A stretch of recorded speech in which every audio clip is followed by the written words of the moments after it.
자, 184페이지에 있는 내용이 뭐냐면 물체의 운동이거든. 우리 기억나? 2주 동안 했던 거는 우리가 했던 거 뭐에 대한 얘기였어? 힘. 힘이 뭐니? 물체 운동. 그렇죠. 물체의 모양 또는 뭐를 운동 상태를 뭐 시키는 그래 맞아 변화시키는 능력이야. 그러니까 힘을 주면 물체의 모양 또는 운동 상태가 반드시 바뀌게 돼 라고 하는 이 힘은 여러분들이 알고 있어야 되는 무슨 힘을 얘기하는 거야? 알자 힘을 얘기하는 거야. 그래서 물체에 알자 힘이 작용하면 그 알자 힘의 크기만큼 물체는 모양이 바뀌는 변형이 일어나거나 운동 상태가 바뀔 거거든. 그 중에서 우리가 첫 번째 했던 거 이러한 물체의 모양이나 운동 상태를 변화시키는 힘에도 뭐가 있다? 종류가 있다. 그 힘의 종류를 둘로 나눠서 접촉할 때만 작용하는 힘하고요. 접촉하지 않아도 작용하는 힘으로 분류해서 각각 세 가지로 나눠드렸어. 되겠어? 그 안에 뭐가 있는지를 보셔야 되고요.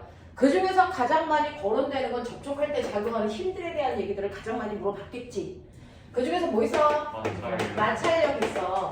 마찰력의 크기에 영향을 주는 게 뭐니? 거칠기와 수직함. 그렇죠. 우리 지금 과거반에 지금 아이들 다니고 있는 아이들이 91명? 뭐 이 정도 해보이거든요. 네, 그 중에서 생기부 다 읽어봤는데 1학년 코멘트에 힘이 안 들어간 아이들이 하나도 없어. 너네 생기부 가서 다시 봐. 1학년 과학선생님 코멘트 아예 안 써주거나 써주셨다면 반드시 그 안에 힘이라는 단어가 반드시 들어가 있거든요. 자기 것도 한번 읽어보세요.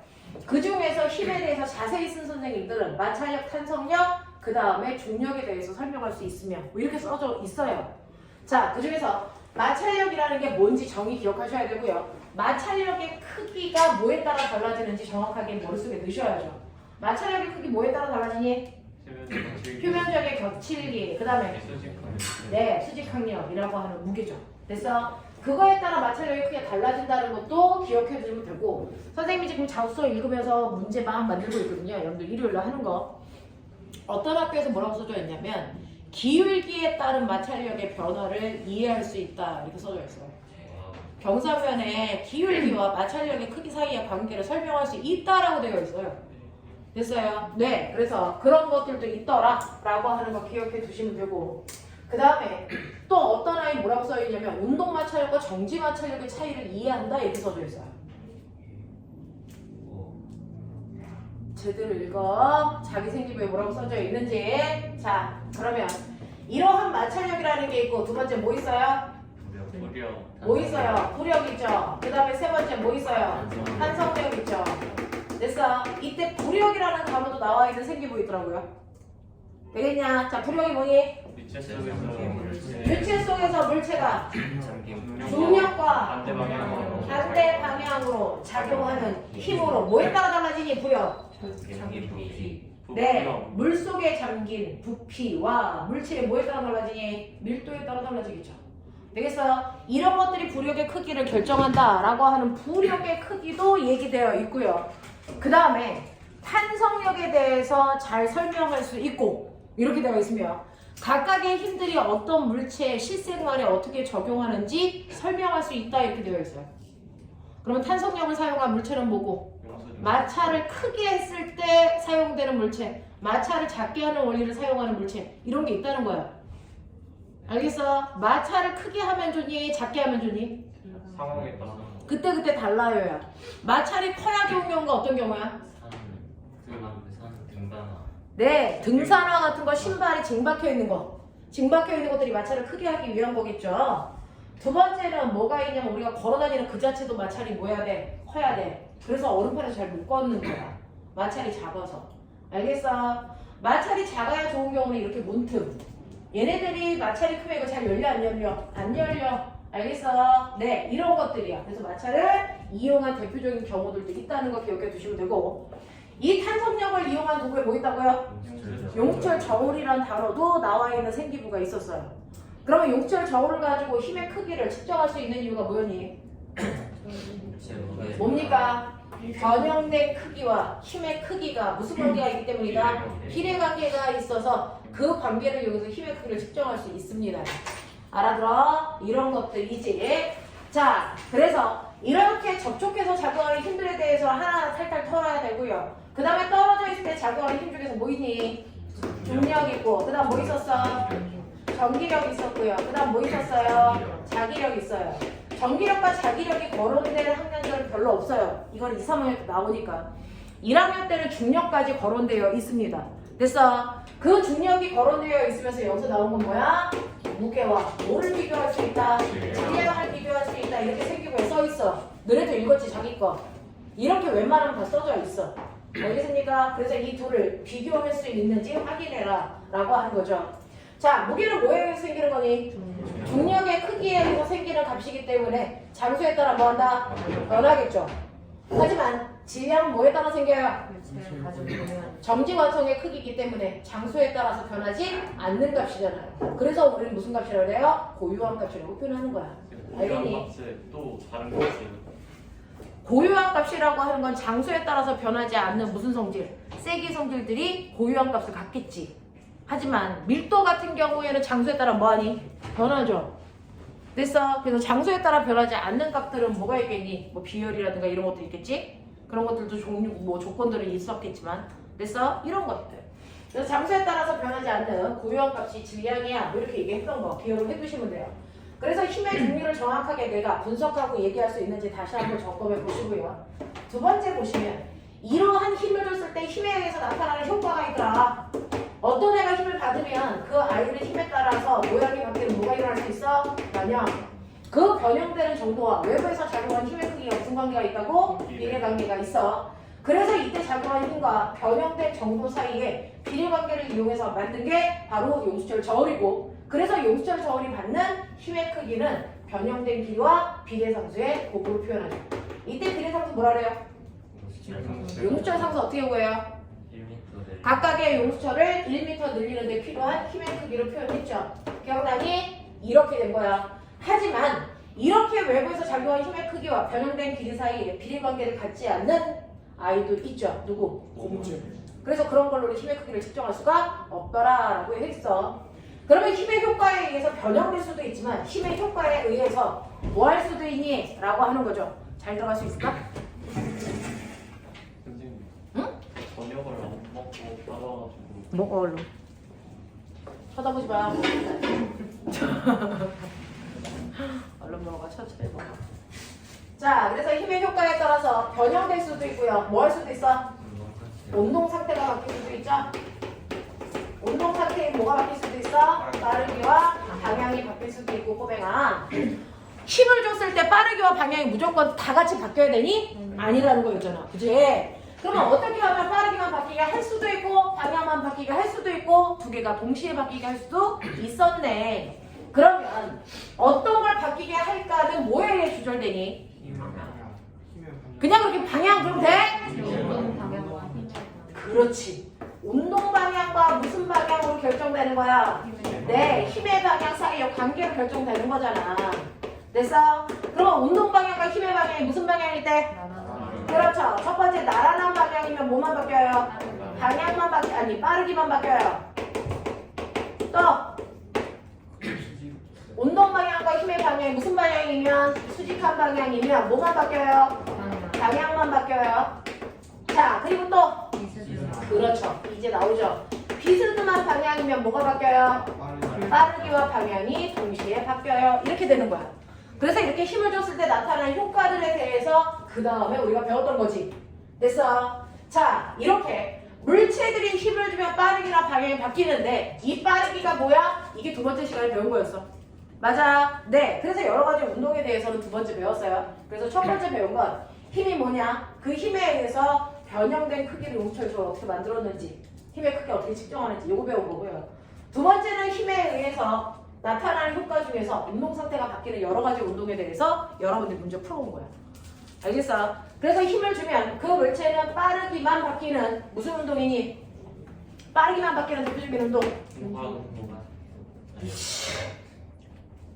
빠르기만 바뀌는 대표적인 예.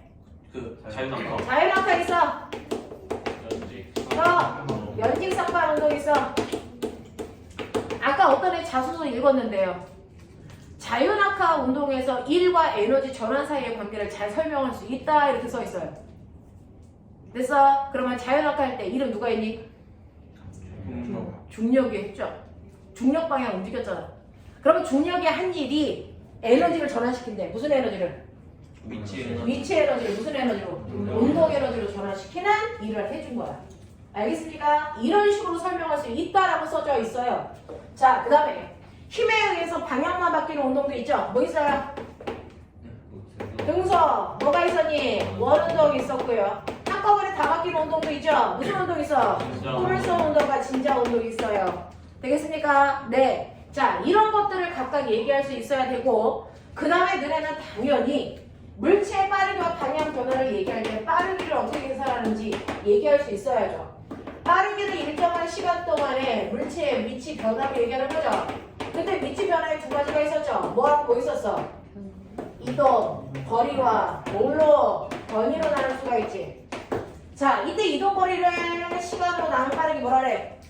속력. 변이를 시간으로 나눈 빠르기 뭐라 그러니? 속도. 둘의 차이점을 얘기할 수 있으면 돼. 알겠어? 그리고 물체가 움직이는데 꼬맹아, 빠르기나 방향이 바뀌는 운동도 있고 안 바뀌는 운동도 있지? 안 바뀌는 운동 멋지 말로 뭐라 그래? 빠르기와 방향이 안 바뀌어요. 등, 속, 직선 운동. 알겠어? 네. 빠르기나 방향이 바뀌어요. 무슨 운동이라 그래? 가속도 운동. 그러면 왜 바뀌고 왜 안 바뀌어? 됐어? 네. 어떤 애는 운동 상태가 바뀌는데 어떤 애는 왜 안 바뀌어? 이거 설명할 수 있어야죠. 운동 상태가 안 바뀌는 건 당연히 뭐를? 힘을 받지 않았기 때문이고요. 됐죠? 운동 상태가 바뀌는 건 바뀌는 만큼 뭐 받았기 때문이야? 힘 받았기 때문이야. 그래서 힘하고 물체의 운동 상태의 변화 사이의 관계를 설명한 법칙이 있었죠? 힘 받으면 변해, 안 받으면 안 변해. 누가 그랬어? 뉴턴의 운동 법칙. 됐어? 뉴턴의 운동 법칙 중에 제1법칙 관성 법칙, 제2법칙 가속도 법칙, 제3법칙 작용 반작용 법칙. 됐어? 그 중에서 관성에 대한 얘기는 중학교 때 다 배웠어. 무슨 말인지 알죠? 그래서 관성 중에서 정지관성, 운동관성 설명할 수 있고, 그 관성을 이용한 대표적인 것들이 뭐가 있었어요? 정지관성을 이용한 게 뭐이니? 기진계, 정신 차려. 됐지? 이런 것들이 있고요. 그 다음에 힘을 받은 만큼 변하는 가속도가 생겨. 그 가속도가 있는 공간 안에서는 반드시 모두 생겨. 관성력이라는 가상의 힘도 생겨. 그 가상의 힘은 반작용의 힘을 만들지 않아. 이랬어요. 됐죠? 그 다음에 운동법칙 중에 제3법칙 작용 반작용의 법칙. 모든 힘은 항상 쌍으로 작용한다. 쌍으로 작용하는 두 힘의 크기는 항상 같아야 되고 힘의 방향은 반대여야 된다. 알겠습니까? 네, 여기까지가 저번 시간에 여러분들이 했던 거야. 그래서 2시간 내내 힘에 대한 얘기만 했다. 힘에 대한 얘기만 했다. 이거 온전히 다 중학교에서요. 깊이만 다를 뿐 다 했던 것들이다. 알겠죠? 자, 그러면 이제 요번 주에 여러분들이 해야 되는 건 뭡니까? 라고 하는 거죠. 요번 주에 우리가 해야 되는 건 그러면 이렇게 힘을 받으면 물체가 운동하는데 운동하는 물체가 가지고 있는 특별한 물리량이 있다는 얘기예요. 움직이지 않으면 같지 않지만 움직이기 때문에 생기는 물리량이 있다. 무슨 말인지 알겠어? 움직여서 생기는 물리량이 있다? 뭐가 있을까? 라고 하는 거야. 당연히 움직이니까 속력도 있고 속도도 있고 이동거리도 있고 변이도 있고 됐어? 가속도도 생길 수도 있고 뭐 그렇겠지만 이렇게 운동하는 물체가 갖는 물리량 그 중에서 우리가 다루는 게 여기에서는 운동하기 때문에 뭐 할 수 있다? 일할 수 있는 뭐가 생긴다? 능력이 생긴다? 이 얘기야. 그래서 물체가 운동하고 있기 때문에 일할 수 있는 능력이 생긴대요. 그 일할 수 있는 능력이 뭐라 그랬어? 그렇죠. 에너지. 그래서 여기에 있는 이 단어는 에너지에 대해서 다루는 단원이야. 되겠어? 네, 중학교 3학년 때 핫하게 배우는 그 에너지에 대해서 다루고 있는 거야. 자, 그러면 이렇게 일할 수 있는 능력은 에너지인데 운동하기 때문에 생기는 에너지를 우리는 무슨 에너지? 운동 에너지라고 하고요. 운동 에너지 구하는 식 알죠? 뭐예요? 2분의 1 m v 제곱에서 v가 뭐니? 속력이죠. 이거 속도 맞아 틀려? 절대 아니죠. 그렇다면 결국은 운동 에너지라는 건 질량도 스칼라, 속력도 스칼라, 이걸로 계산한 운동 에너지는 무슨 값? 스칼라 값이죠. 방향 있어 없어? 없어. 그러니까 건물 높이 위에서 20m 높이 위에서 공을 던진다. 똑바로 2의 빠르기로 던져, 수평으로 2의 빠르기로 던져, 수직으로 아래쪽으로 2의 빠르기로 던지는 이 세 가지를 내가 할 거야. 그 중에서 바닥에 닿을 때 속력이 누가 더 빠르니? 똑같아요. 다 똑같죠. 왜? 바닥에서의 운동 에너지는 던지는 A라는 위치에서의 무슨 에너지와 같을 거니까 역학적 에너지랑 같을 건데.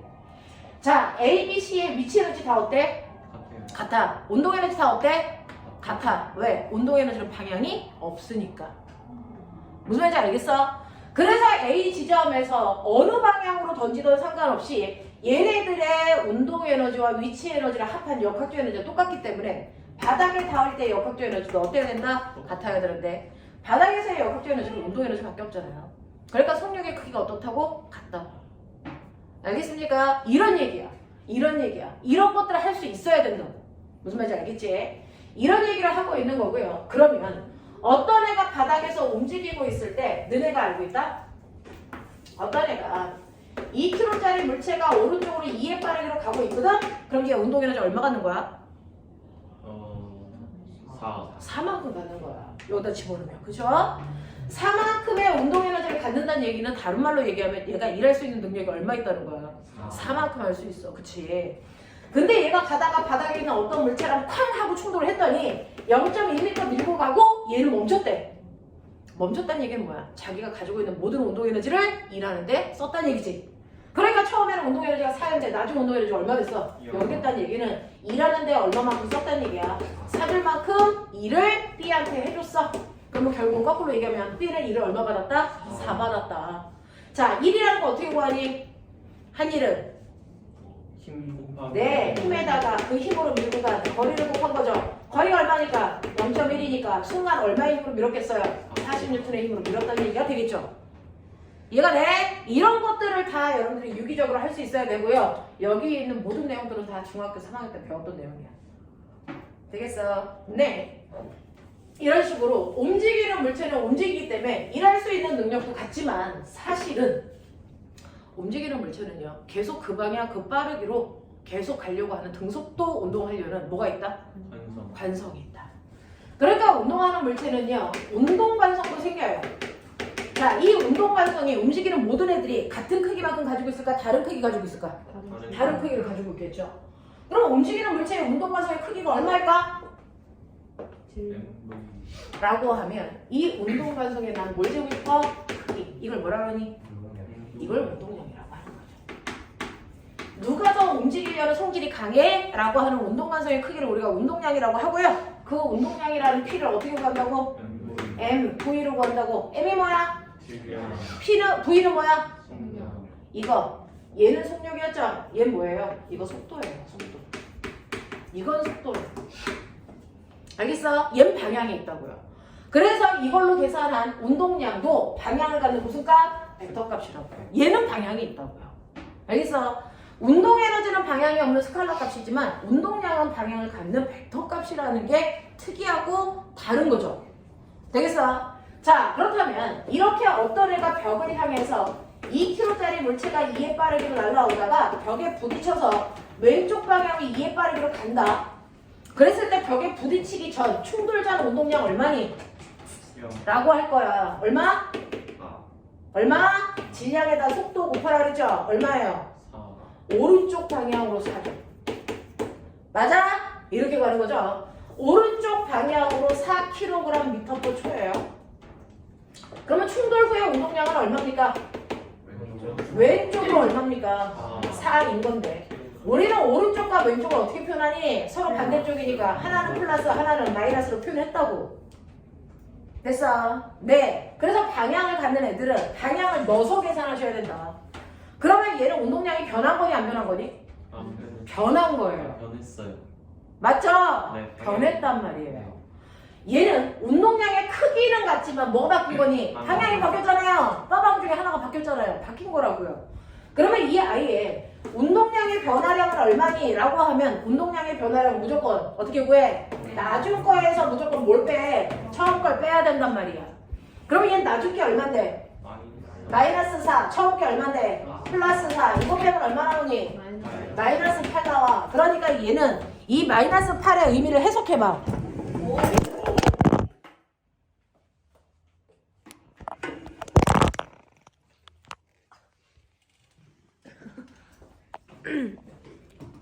운동량이 변해져.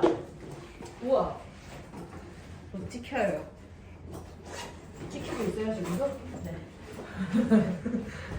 여기다가 놓으면 어떨까요? 진짜 여기다 놓고 찍을 거야.